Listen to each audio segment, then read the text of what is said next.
Bonjour ma petite poussière d'étoiles. Suite et fin de la voie Toltec. Alors, on va se remémorer quand même ensemble bien ce qu'on avait déjà vu dans les deux précédents volets.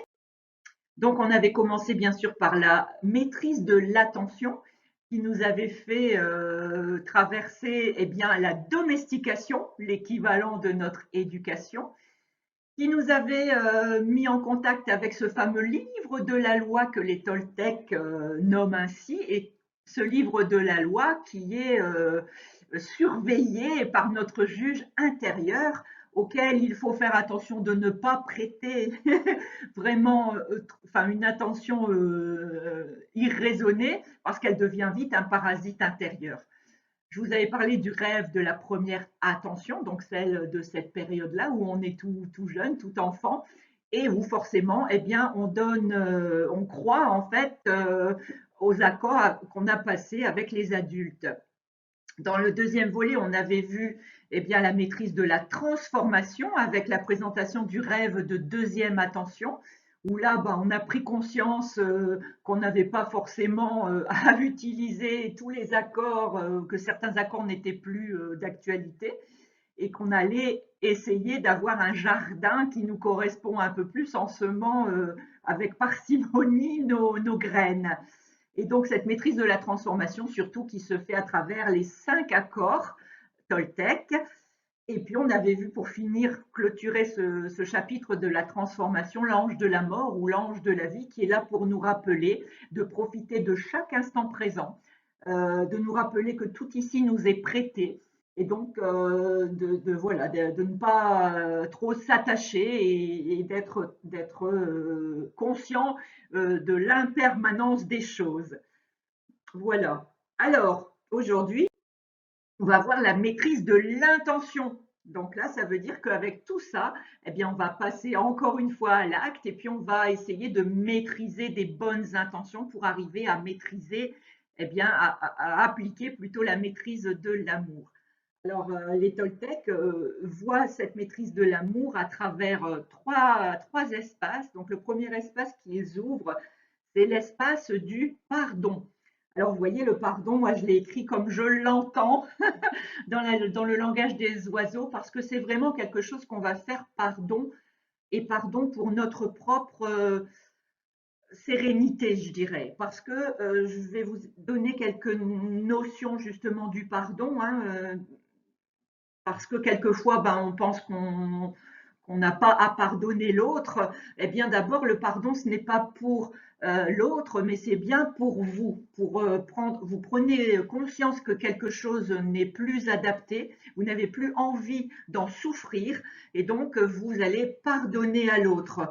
Et après, l'autre fera lui ce qu'il veut, il fera son chemin de son côté, mais en tout cas, ce pardon, c'est surtout pour vous soulager d'une douleur.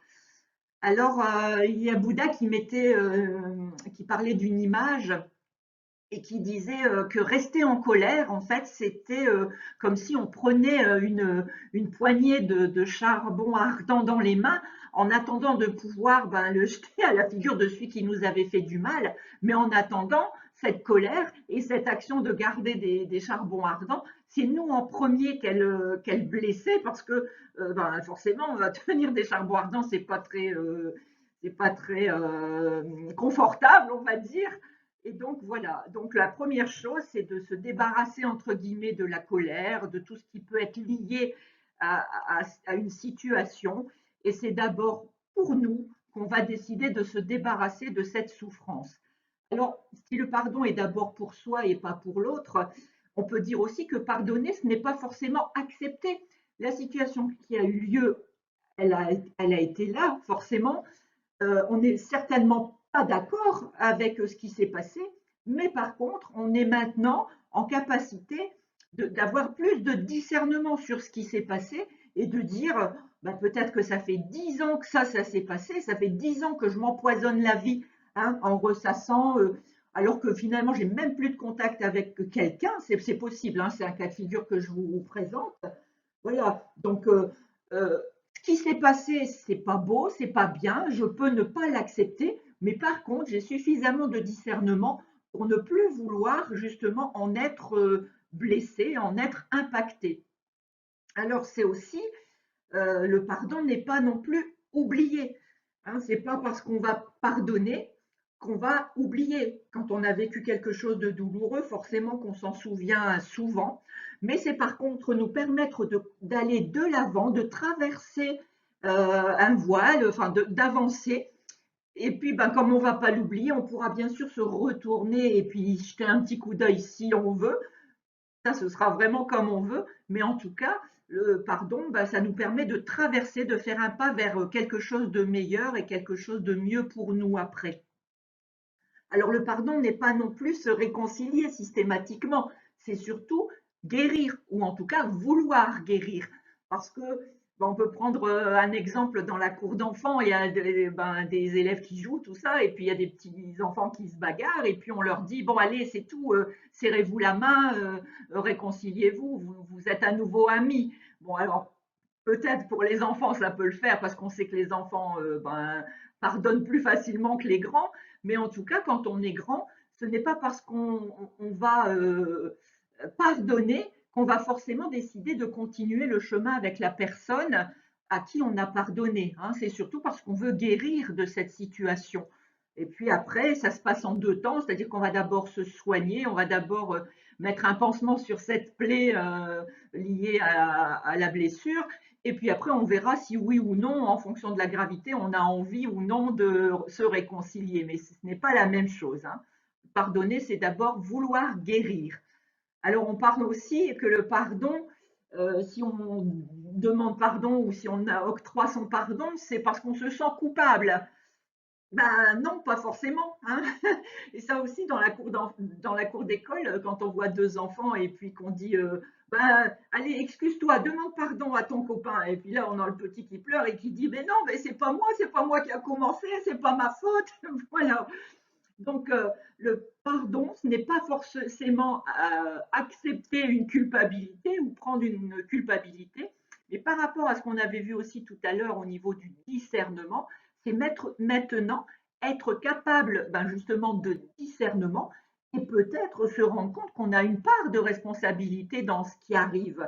Peut-être pas de culpabilité, mais en tout cas, on a peut-être par nos comportements, nos paroles, nos agissements, une part de responsabilité dans la situation.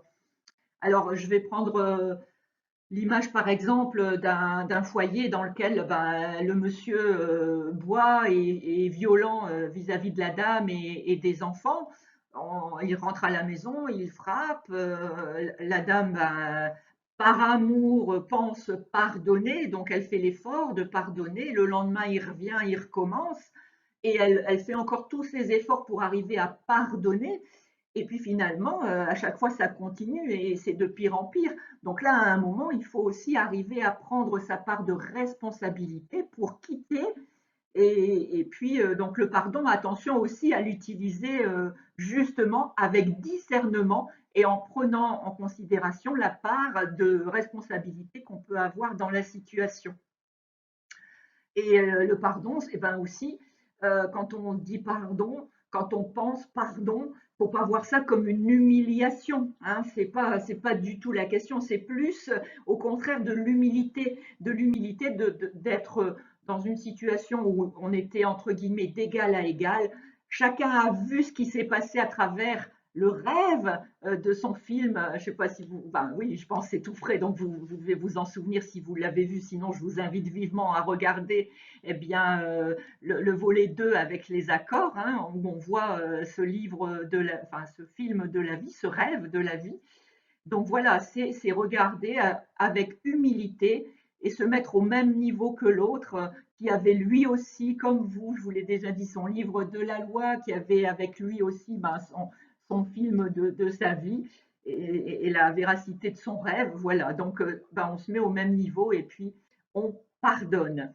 Alors ce premier espace donc de pardon pour se libérer ben, de toute chose qui pourrait nous empêcher d'aller de l'avant, nous retenir, voilà, et qui n'est plus d'actualité aujourd'hui, puisque l'ange de la mort est passé et nous invite à vraiment se nettoyer de tout ce qui peut encore nous gêner pour aller de l'avant. Et le deuxième espace que la maîtrise de l'intention, la maîtrise de l'amour veut nous faire appuyer, eh bien, c'est la maîtrise de la gratitude. Alors, je vais vous donner une petite citation quand même que j'allais oublier, liée justement à ce pardon. Martin Luther King disait qu'en fait, il ne faut pas voir le pardon. Alors, sa phrase exacte, c'était: le pardon n'est pas un acte occasionnel, mais c'est une attitude permanente. Effectivement, on doit avoir tout le temps, au fond de nous, eh bien, cette petite voix qui nous dit: bon, allez, tu t'es mis en colère, mais voilà, passe à autre chose. Voilà. Et c'est donc après une attitude permanente à avoir dans cette évolution et dans cette maîtrise de l'intention. Alors pour en revenir à la maîtrise de l'intention, le deuxième espace qu'on va ouvrir, je vous en avais annoncé 3, eh bien c'est l'espace de la gratitude. Alors la gratitude, effectivement, parce que, eh bien, je vous rappelle, l'ange de la mort nous l'a dit, redit, redit, tout nous est prêté. Donc, il faut vraiment éviter, eh bien, de rendre les choses banales. Euh, Enfin, il y a tellement, tellement de choses qu'on fait par habitude, qu'on ne rend, vous prenez toujours la même route, vous ne voyez même plus d'une saison à une autre. Enfin, je dis on en général, hein. Ne vous sentez pas ni visé ni jugé, mais je veux dire, on a tendance effectivement, quand on a la tête dans le guidon comme ça, à prendre toujours la même route, à ne même plus voir les arbres qui passent de l'état des arbres tout nus avec des arbres à bourgeons et après des arbres tout feu, tout en fleurs. Voilà, on ne prend peut-être même plus le temps d'observer ça, de s'en réjouir et surtout de remercier pour ce qu'on nous met sous les yeux. Pareil, il y a plein de belles choses, des animaux, des insectes. Je trouve qu'on revoit de plus en plus de papillons. Eh bien, toutes ces petites choses-là, il faut prendre l'habitude de les regarder, qu'elles ne soient pas banales dans votre vie. Ça aussi, c'est être là, dans le moment présent, et puis vous rendre compte que tout ce qui est autour de vous, c'est quand même une chance magnifique. Regardez, par exemple, avant au Moyen Âge ou même, enfin je ne sais pas, pour voyager, il fallait qu'on ait une bougie dans la maison le soir. Maintenant, hop, on appuie sur un bouton, c'est tellement facile que parfois on oublie même de l'éteindre. Et puis, la lumière continue d'aller, même s'il n'y a personne. Enfin voilà, c'est tout des choses comme ça qui deviennent l'eau. Vous tournez le robinet pour avoir de l'eau. Vous vous rendez compte qu'il y a encore des pays où il y a des enfants qui meurent de soif ou même des grandes personnes. Voilà, il y a plein de choses qu'on considère comme acquises, qu'on considère comme normales et auxquelles, eh bien, notre cœur n'apporte plus l'attention qu'il mérite et surtout la gratitude, le merci, merci, eh bien, de pouvoir jouir de tout ça. Donc oui, la gratitude, c'est ça. Et la gratitude, c'est aussi, je vous l'avais déjà dit, ça me fait rire parce que sans être dans la voie Toltec, j'en avais parlé, eh bien, repérez justement vos 3 miracles du jour. Donc la voie Toltec, vous voyez, elle vous le dit aussi. Oui, alors 3 miracles, 3 kiffs, je sais pas moi, 3 choses qui vous ont plu, parce que justement, on passe trop souvent à côté des choses, et on faudrait remercier donc pour chaque chose qui nous est prêtée. Les arbres, la rivière, les oiseaux, les animaux, les papillons, voilà, tout ce qui vous est euh, proposé ici sur cette terre qui est magnifique. Je vais vous donner 3 citations sur la gratitude. Bon, il y en avait plein, mais je les ai trouvées particulièrement belles et en plus qui imagent assez les propos que j'ai tenus. Eh bien, il faudrait en fait, à chaque fois qu'on mange quelque chose, penser à toute la chaîne humaine qu'il y a eu derrière pour nous le mettre à disposition. Et par exemple, la gratitude voudrait qu'on pense à celui qui a planté l'avocatier dont on mange les avocats. Effectivement, par habitude, on a ça dans l'assiette, on mange, on ne se rend même pas compte de tout le temps, l'énergie que des gens ont mis à planter, que la terre a mis à nous donner ce fruit, et qui nous est après mis à disposition. Donc voilà, toutes des choses que par habitude on prend pour acquis et on oublie tout ce qu'il y a eu derrière. Alors, on dit aussi qu'une âme pleine de gratitude, c'est comme une rivière pleine d'eau qui ne tarit jamais. Ça veut dire que dès qu'on parle, dès qu'on pense gratitude, je ne vais pas dire à chaque instant, mais relativement souvent, quand on voit de jolies choses, quand on partage de bons moments, hein, parce que la gratitude, c'est surtout hein, quand vous êtes en famille, que tout se passe bien, que vous êtes content de vous retrouver, surtout dans cette période, ou alors quand vous êtes juste à deux avec un ou une amie en train de passer un moment sincère et puis qui vous remplit le cœur de joie, eh bien là aussi, il faut être dans cette gratitude de pouvoir partager ces bons moments. Donc voilà, une âme qui est remplie de gratitude, qui arrive à l'exprimer en plus, c'est vraiment une rivière pleine d'eau et qui ne tarit jamais. Donc c'est une très belle source pour votre petite étincelle de vie. Alors une petite dernière qui dit qu'une simple pensée de gratitude dirigée vers le ciel, c'est la plus parfaite des prières. Alors bon, quand on dit prière, souvent il y a derrière la connotation religieuse, c'est pas vraiment ce que je veux vous passer, mais je veux surtout vous dire que parfois on a envie de s'exprimer puis on ne sait pas comment le faire, voilà. Eh bien, une simple pensée de gratitude en disant merci, merci de me permettre de voir ça, merci de me permettre de partager ça, eh bien c'est la plus parfaite des prières. Il y a besoin de rien d'autre. Le dernier espace qu'on va ouvrir dans la maîtrise de l'intention, eh bien, c'est l'amour. Alors, pour illustrer ça, je vais encore vous raconter une histoire. Je vais vous raconter un rêve. Je vais vous raconter le rêve de la cuisine magique. Alors, tout le monde peut avoir ce rêve, hein. Imaginez, vous avez dans votre cuisine, à chaque fois que vous ouvrez la porte du placard, tout ce qu'il faut, aussi bien les matières premières, les ingrédients, les ustensiles, vous avez tout ce qu'il faut pour vous nourrir et en plus vous pouvez même choisir vos repas, vos menus, tout ça. Vous en avez même à profusion, tout ça vous est offert.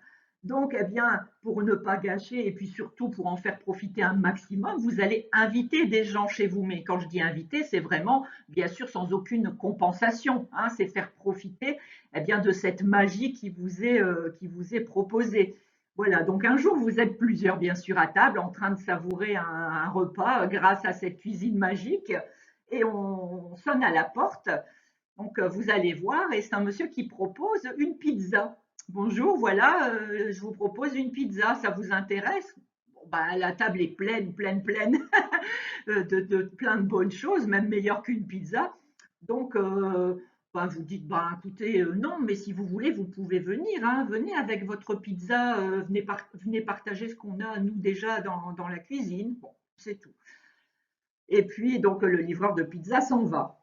Voilà, donc ça continue, vous avez votre cuisine, tout ça. Puis, un peu par habitude, finalement, il peut arriver que vous perdiez le contact avec cette magie dans la cuisine.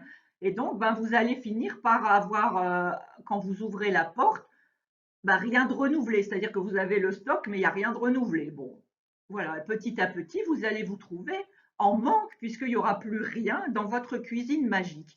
Vient alors l'idée, pourvu, pourvu que ce monsieur avec la pizza revienne, hein, parce que là, je commence à avoir faim. Et justement, revoici ce monsieur qui vous présente la pizza. Il vous dit, ben écoute, moi je veux bien t'en donner une part, mais il y aura des conditions, il y aura des règles. Hein, je voudrais fixer ben, mes conditions. Et là, il ouvre le carton de la pizza, ça sent bon. Bon, allez, viens, on verra pour les conditions plus tard. Premier jour comme ça, donc on peut se régaler, on mange une pizza. Deuxième jour, pareil, hein, il vient toujours, ben, tu viens, viens manger, je vais manger un morceau de pizza. Bon, alors on reparlera des règles plus tard, tout ça.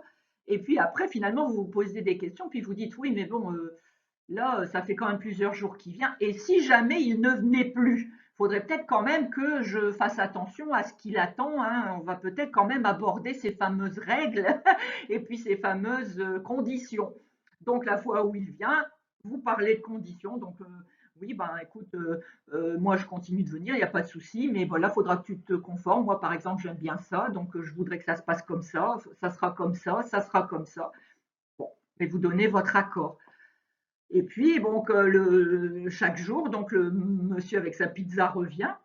Et puis au bout d'un moment, vous pensez autrement, vous pensez, ben oui, mais et si un jour ma part de pizza, il la donne à quelqu'un d'autre? Si un jour il dit, ben oui, d'accord, elle répond à mes attentes, mais j'ai trouvé quelqu'un de plus jeune, de plus beau, je préfère donner ma part de pizza à cette personne. Et là, franchement, vous commencez à avoir peur et à vous dire, mais si jamais ce monsieur de marchand de pizza ne revient plus, mais comment je vais faire pour vivre?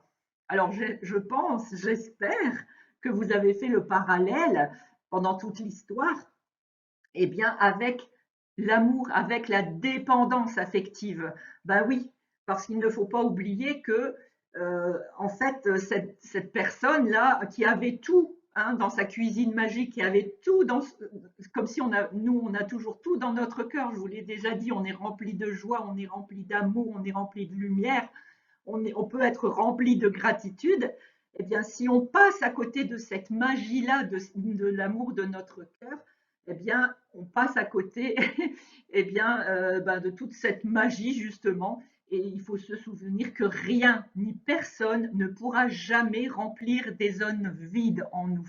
Donc, il faut vraiment faire attention à ce que notre espace de notre cœur garde, enfin, à l'utiliser à profusion tout ce qu'il y a dedans.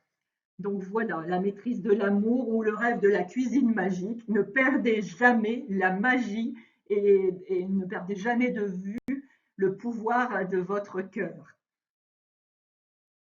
Alors, tout ce que je vous ai dit au travers de cette voix toltèque, bien sûr, c'est issu du livre de Don Miguel Ruiz, mais je voudrais aussi faire un clin d'œil particulier bien, à Patricia Nicolas, avec qui j'avais suivi une formation à distance justement sur la voix toltèque, et à Gabin Belé que j'ai par la loi d'attraction rencontré sur YouTube et qui parlait aussi de la voix toltèque. Donc voilà, vous avez ici un petit mix de tout ce que j'ai pu entendre et qui, en fonction avec mes propos à moi, avec mes mots à moi, avec ma personnalité à moi.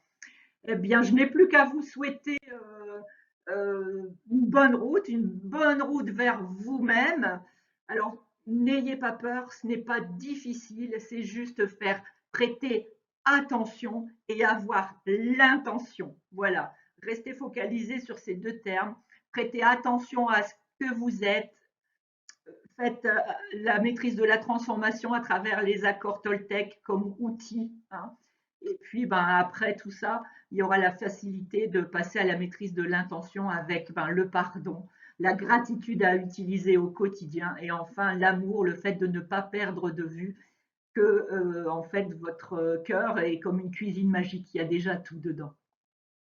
Alors une dernière petite phrase de Socrate qui disait: connais-toi toi-même et tu connaîtras l'univers et les dieux. Voilà. Et bien sûr, ces quelques citations. Je vous souhaite une très belle soirée. Enfin, je ne sais pas, quand vous lirez cette vidéo. Je vous fais plein de bisous. Je vous envoie tout mon amour et à bientôt pour un prochain thème dont je n'ai pas encore du tout d'idée. À bientôt. Ah oui, oui, oui, si, je voulais vous parler. Je devais vous le dire à la fin. Eh bien, la photo, en fait, je l'ai trouvée géniale parce qu'elle me fait à moi penser à cette fameuse parabole de la grenouille. Vous savez, cette grenouille qui est dans une petite bassine et qui trouve l'eau un peu fraîche et finalement, elle ne s'aperçoit pas que quelqu'un allume le feu dessous, puis finalement, l'eau devient bien plus agréable. Puis finalement, ça commence à chauffer, mais ouf, par habitude, elle reste dedans jusqu'à la fin et finalement où elle se trouve cuite parce que justement, cette enfin, je ne trouve pas le mot, le fait d'être comme ça petit à petit amené vers une grosse température, elle s'est acclimatée en fait, hein, alors que si on avait tout de suite mise dans de l'eau bouillante, hop, elle aurait rebondi. Donc voilà, c'est cette fameuse image de la grenouille parce que j'ai tellement envie justement que vous preniez le rebond et puis que hop, vous sortiez de cette marmite, tout ça, où petit à petit, eh ben, vous êtes en train de vous endormir, de vous endolorir. Allez hop, sortez-moi de cette bassine, ouvrez vos ailes et devenez ce beau petit papillon. Voilà ce que moi j'ai vu dans cette image. Voilà mes petites poussières d'étoiles, ce coup-ci je vous laisse. À bientôt!